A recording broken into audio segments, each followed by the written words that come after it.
আজ বাড়িতে কি হয়েছে, মা নাকি কিছু বলেছে, জলদি করে বলো আমায়, সহে না যে দেরি আর মিষ্টি বউ আমার, কেন দেখি মন খারাপ তোমার। বউটা মনে মনে ভাবছে এইবার আমার রাগটা কাজে দেবে। আরো স্বামীকে কি করে ভুলা যায়। স্বামী যদি আরো কথা বলতে চাচ্ছে কথা বলে না, স্বামী ভাবছে আমাকে রাজি করতেই হবে, আর স্ত্রীকে নানান ছলনা করে রেগে থাকবে আর তাড়াতাড়ি যে খুশি করাতে পারবে সেই হলো অরিজিনাল স্বামী।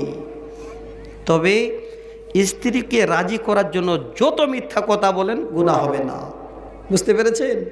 না হলে শাশুড় বউতে যুদ্ধ লেগে যাবে। তখন